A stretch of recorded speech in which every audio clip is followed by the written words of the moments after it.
तुलसीदास, आप सबको सादर प्रणाम करता हूं। मैं प्रणाम करता हूं इस पृथ्वी को जिस पर श्री राम ने जन्म लिया। मैं प्रणाम करता हूं इस जल को जिसके तट पर रामचरितमानस का सृजन हुआ। समस्त ब्रह्मांड मुझे रामचरितमानस के रचयिता के रूप में जानता है। किंतु क्या आप जानते हैं, वह हनुमान जी थे जिनके आशीर्वाद से मैं ये मंगलकारी कार्य पूर्ण कर पाया। कई वर्ष पूर्व मैं श्री राम की खोज में भटक रहा था। प्रतिदिन गंगा तट पर एक वृक्ष को जल समर्पित करता। एक दिन उस वृक्ष ने प्रसन्न होकर कहा, उस वृक्ष की छांव में रोज राम कथा का पाठ होता है और एक अत्यंत वृद्ध पुरुष रोज राम कथा सुनाकर जाते हैं। वह और कोई नहीं, स्वयं हनुमान जी है। मैंने उस वृद्ध के पैर तब तक नहीं छोड़े जब तक उन्होंने हनुमान का रूप धारण नहीं किया।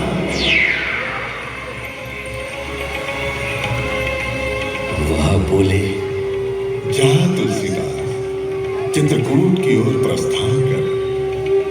वहां मंदाकिनी के पावन तट पर रामचरितमानस की रचना कर। चित्रकूट में मंदाकिनी के पावन तट पर स्थित अवधपुरी में रामनवमी के पावन दिवस पर रामचरितमानस का लेखन मैंने प्रारंभ किया। आप आज जहां विराजमान हैं, यहीं से प्रारंभ हुआ विश्व की सबसे प्रेरणादायक कथा का, जो सदियों के पश्चात आज भी उतनी ही प्रासंगिक एवं शिक्षाप्रद है। आइए श्री राम की इस अनूठी कथा के दर्शन एवं श्रवण का आनंद लें। जय श्री राम। बाल अध्याय। राम भगति भूषित जिय जानी, सुनि हरि सुजन सराहि सुबानी। मंगल करनी कलिमल हरनी, तुलसी कथा रघुनाथ की। गति दूर कविता सरित की, जो सरित पावन पाठ की। प्रभु सुजस संगति भनित भली, होई ही सुजन मन भावनी। भव अंग भूति मसान की, सुमिरत सुहावनी पावनी। शिव को, ब्रह्मा को मेरा नमन है। वाल्मीकि जिन्होंने इस दिव्य गाथा को पृथ्वी पर उतारा, उनको मेरा शत शत नमन है। राम के हर भक्त को मेरा नमन है। सरयू के पवित्र तट को मेरा नमन है।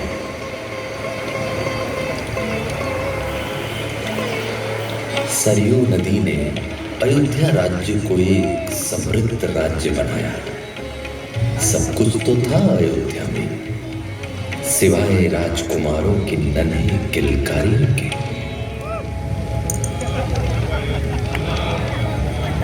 कई वर्षों की प्रतीक्षा के पश्चात गुरु वशिष्ठ की कृपा से अयोध्या के राजा दशरथ के घर में 4 दिव्य बालकों का जन्म हुआ। राम, लक्ष्मण, भरत एवं शत्रुघ्न। उनकी प्यारी अटखेलियों से पूरा राज्य झूम उठा। चलत रामचंद्र, बाजत पैजनिया। तुम चलत रामचंद्र।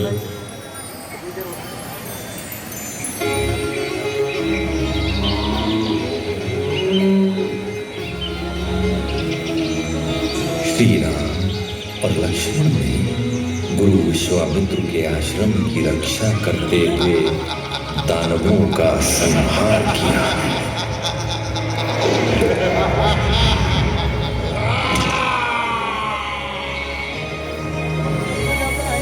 पत्थर बनी श्रापित अहिल्या को मुक्त किया।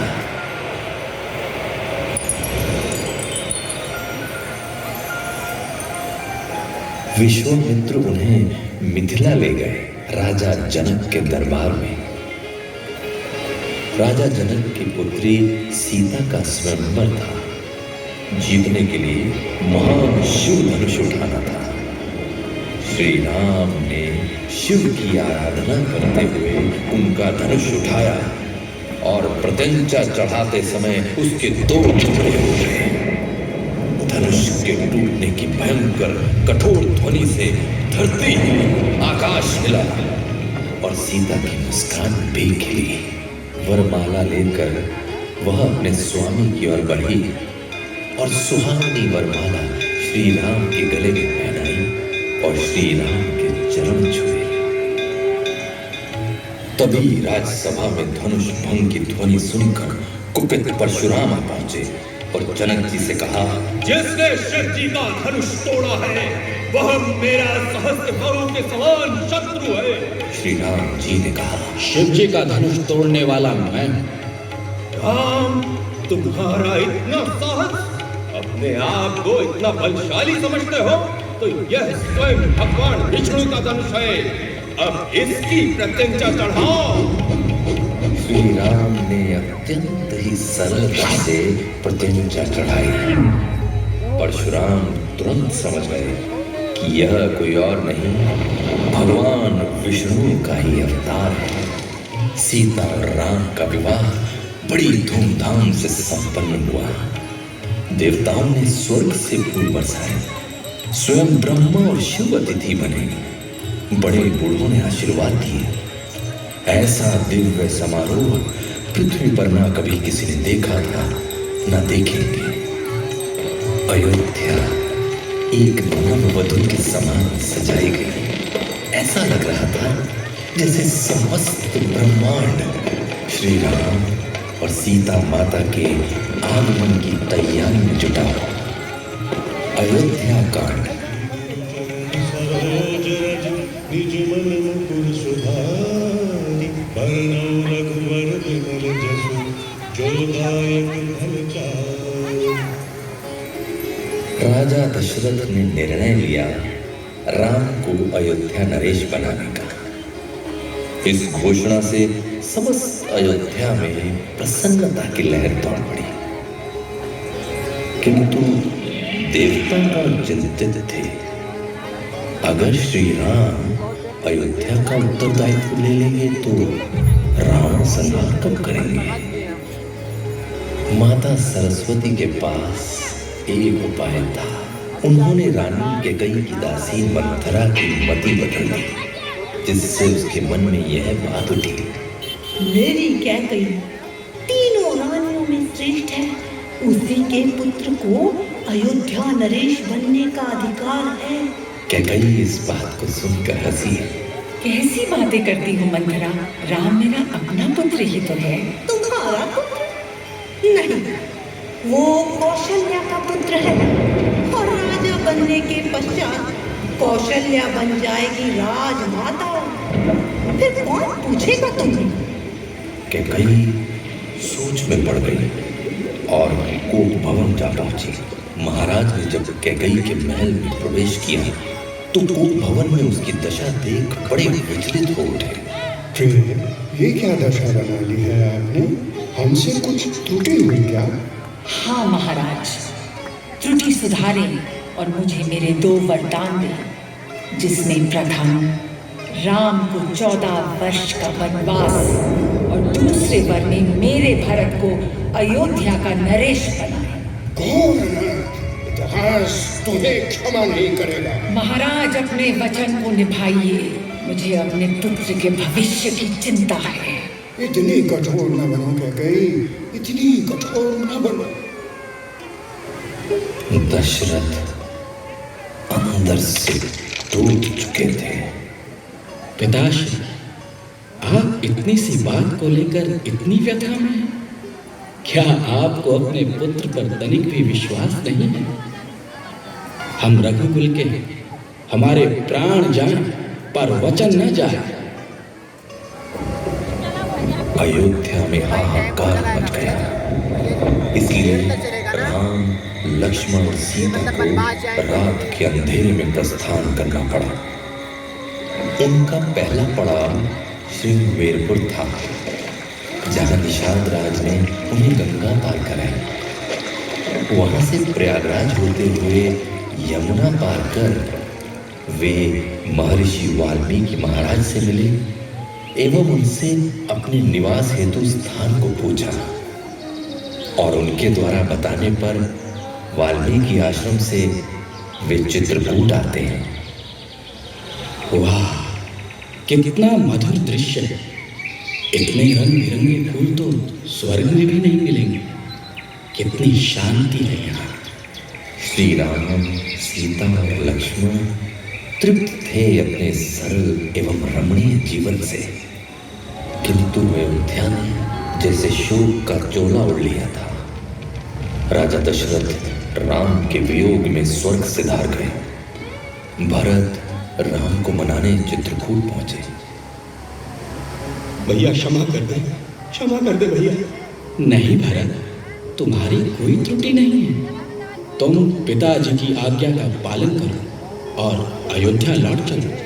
भैया अगर आप नहीं लौटते हैं तो अपनी पादुका मुझे दीजिए। आपके लौटने तक यही सिंहासन की शोभा बढ़ाई है।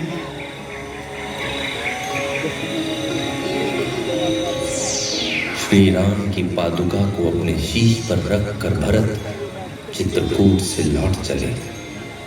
अयोध्या में उन्होंने सिंहासन पर श्री राम की पादुका रखकर अगले 14 वर्ष स्वयं नंदीग्राम में रहकर एक सन्यासी की भांति जीवन व्यतीत किया। अरण्य कांड। श्री राम के वनवास का असली प्रयोजन कई जीवों का उद्धार करना है, अनेक मनुष्यों का जीवन सार्थक करना है। उन्हें यह भी आभास था कि यह वनवास एक महायुद्ध का उपक्रम है। सकल मुनि सन विदा कराई, सीता सहित चले दो भाई। अत्रि के आश्रम जब प्रभु गयो, सुनत महामुनि हर्षित भयो। गुरुवर अत्रि, गुरु माता अनसुया ने श्री राम का सप्रेम आदर सत्कार किया और पति पत्नी के प्रेम संबंध का सार सिखलाया। मुनि पत्नी अनसुया ने सीता जी को दिव्य वस्त्र एवं आभूषण प्रदान किए। खग मृग वृंद आनंदित रही, मधुप मधुर गुंजत छवि लहरी। शोभन बरनि न सक अहि राजा, जहाँ प्रगट रघुवीर विराजा। वनवास के दौरान गुरु अगस्त्य ने श्री राम को दिव्य अस्त्र भेंट किए। एक दिन रावण की बहन शूर्पणखा पंचवटी आ पहुंची। राम का तेजस्वी रूप देख वह उन पर मोहित हो गई और श्री राम से विवाह करने का हठ कर बैठी। श्री राम विनम्रता से बोले, मैं विवाहित हूँ। शूर्पणखा ने तब अपना राक्षसी रूप दिखलाया और सीता पर झपटी। तब लक्ष्मण ने अपनी तलवार से उसकी नाक काट दी। शूर्पणखा खरदूषण के पास गई और खरदूषण राम से युद्ध में सेना सहित मारे गए। तब शूर्पणखा रावण के पास पहुंची। रावण अपनी बहन की यह दुर्गति देख आग बबूला हो उठा। रावण मारीच के पास आया और कहा, पंचवटी में चलकर सोने का अमृत बन जा तू मारीच। सीता का तू मन हर, मैं सीता को हरूंगा।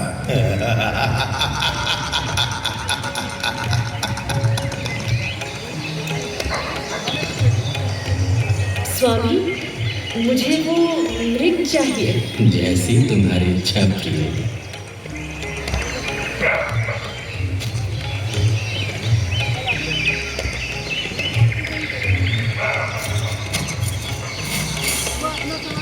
जैसे ही श्री राम का बाण मारीच को लगा, तब मारीच हे लक्ष्मण बचाओ, आर्तनाद स्वर में बोला और मृत हो गया।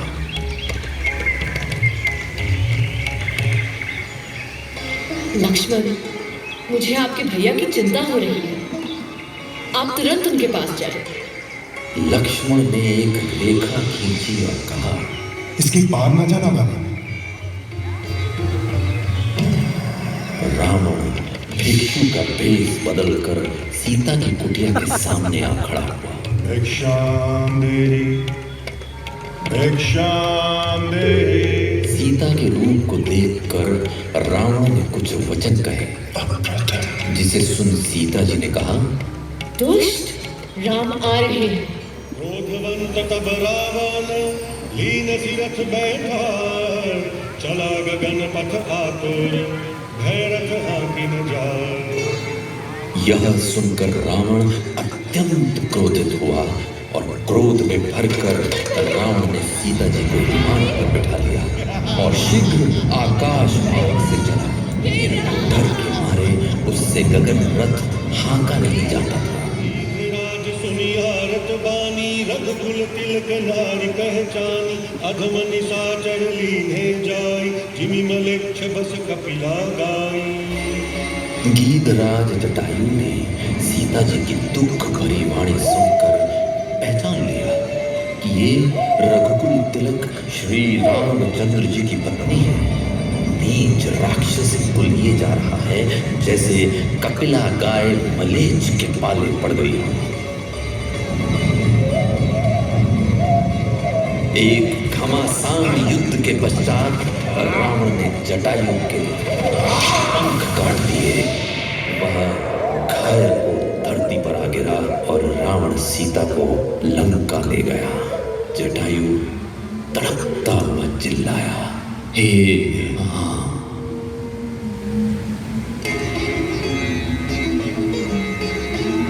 श्री राम सीता के विरह में वन में पशु पक्षियों से भी पूछ रहे हैं, हे खगमृग मधुकर श्रेणी, तुम देखी सीता मृगनैनी, हम जन सुख कपोत निगमीना, मधुपन कर कोकिला रवीना। हे पक्षी, हे पशु, हे भारों की पंक्तियों, तुमने कहीं मृगनयनी सीता को देखा? खंजर, तोता, कबूतर, हिरण, मछली, भारों का समूह, प्रवीण कोयल। राम वन में सीता को खोजते हुए शबरी के आश्रम पहुंचे। शबरी ने जब श्री राम से पूछा, मैं तो निचली जाति की हूँ स्वामी, क्या मैं आपकी भक्त कहला सकती हूँ? राम ने नवधा भक्ति का उपदेश देकर कहा, सोई अतिशय प्रिय भामिनी मोरे, सकल प्रकार भगति दृढ़ तोरे, जोगी वृंद दुर्लभ गति जाई, तो आज सुलभ भई सोई। हे भामिनी, मुझे वही अत्यंत प्रिय है जिसमें सभी प्रकार की भक्ति दृढ़ है। जो गति योगियों को भी दुर्लभ है, वही आज तेरे लिए सुलभ हो गई। शबरी ने राम को बताया, आप आगे पंपा सरोवर जाएं, वहाँ वानरों के राजा सुग्रीव सीता की खोज कराएंगे। किष्किंधा कांड।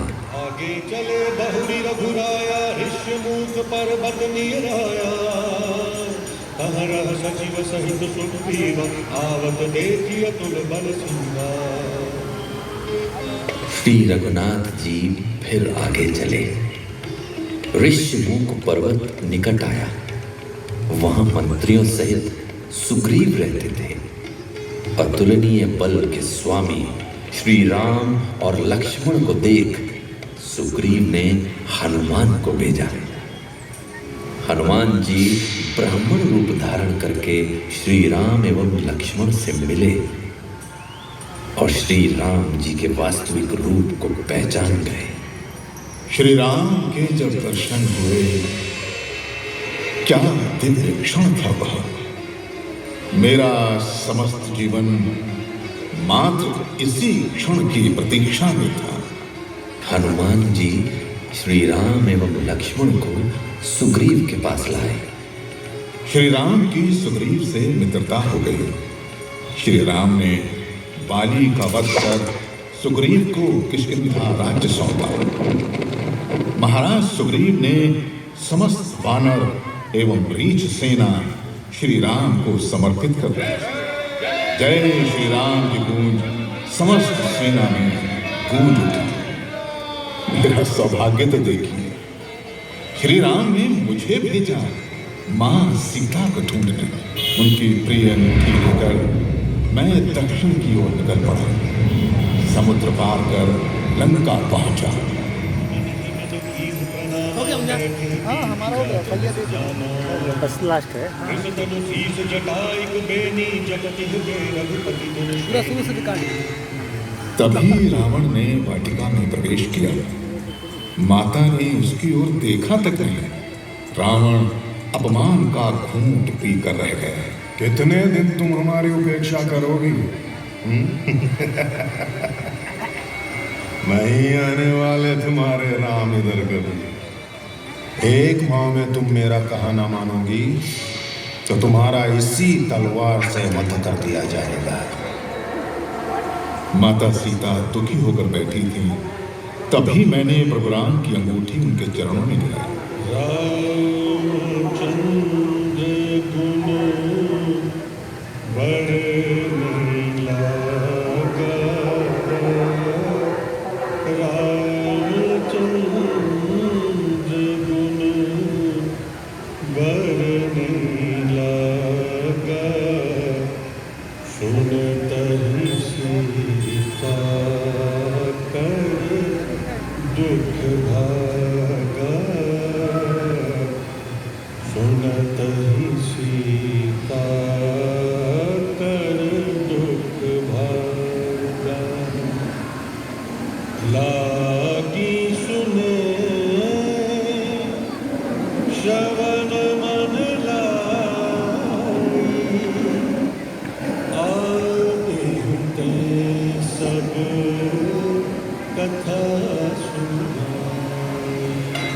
वे श्री रामचंद्र जी के गुणों का वर्णन करने लगे, जिनके सुनते ही सीता जी का दुख भाग गया। वे कान और मन लगाकर उन्हें सुनने लगी।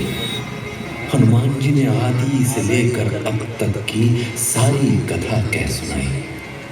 मेघनाद हनुमान को रावण के दरबार में ले गया। रावण ने कहा, दुष्ट वानर, कौन है तू? हनुमान जी ने श्री राम के गुणों का वर्णन कर सीता जी को वापस करने हेतु रावण को सुझाव दिया। तू ऐसे नहीं मानेगा। आग लगा दो इस दुष्ट की पूंछ को। रावण ने मेरी पूंछ में आग लगवा दी।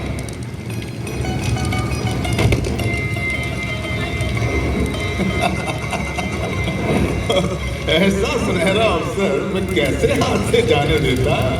और देखते ही देखते मैंने समस्त लंका स्वाहा कर दी। और मैं माता सीता से चूड़ामणि लेकर प्रभु राम के पास वापस आ गया। चलत मोहि सीता ने अपनी चूड़ामणि उतार कर मुझे दी। श्री रघुनाथ जी ने उसे लेकर मुझे अपने हृदय से लगा लिया। श्री राम के आदेश अनुसार समस्त सेना समुद्र तक पहुंची। नील एवं नल के प्रयास से श्री राम नाम के पत्थरों से पुल बना। लंका कांड। वैर उसी के साथ करना चाहिए जिससे बुद्धि और बल के द्वारा जीत सके। आप में और श्री रघुनाथ जी में निश्चय ही ऐसा अंतर है जैसे जुगनू और सूर्य में।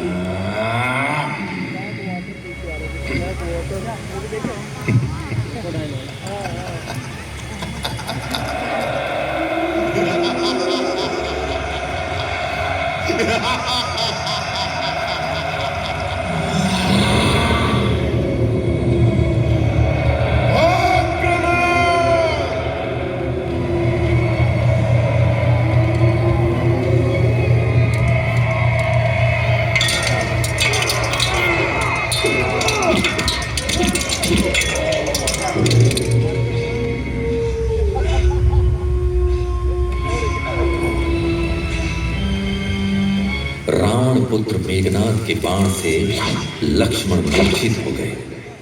तब सुषेण वैद्य के कहने पर संजीवनी लाने के लिए हनुमान जी हिमालय पर्वत की ओर निकल पड़े।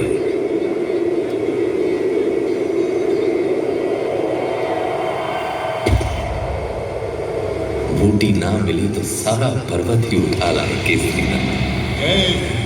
जय श्री राम, जय श्री राम। लीजिए स्वामी। वैद्यराज सुषेण ने संजीवनी बूटी से लक्ष्मण का उपचार किया और लक्ष्मण उठकर बैठ गए।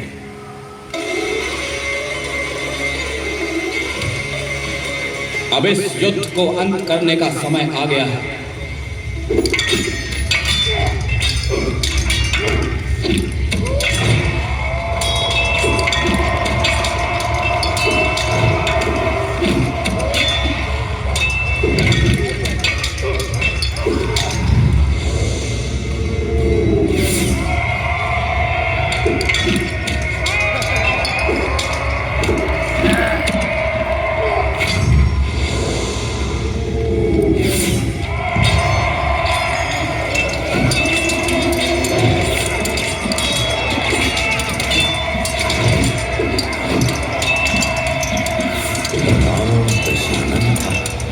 जितने सिर काटो उतने ही वापस आ जाते। श्री राम ने लक्ष्य साधा और दशानन की नाभि में वार किया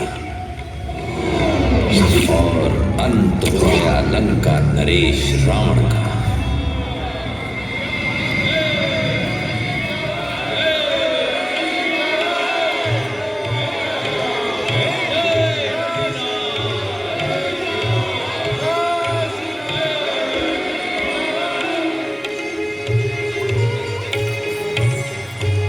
जब श्री राम और सीता का मिलन हुआ, समस्त ब्रह्मांड आनंद से झूमने लगा।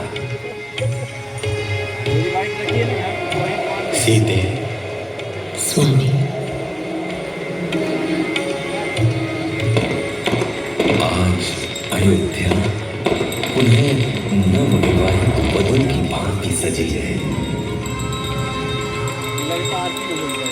तीनों माताएं आज पुनः पूजा की थाली लिए देहरी पर प्रतीक्षा कर रही हैं। श्री राम आज से पुनः अयोध्या नरेश कहलाएंगे। अयोध्या में राम राज्य की स्थापना हुई। विश्व को मर्यादा पुरुषोत्तम के रूप में श्री राम के दर्शन हुए।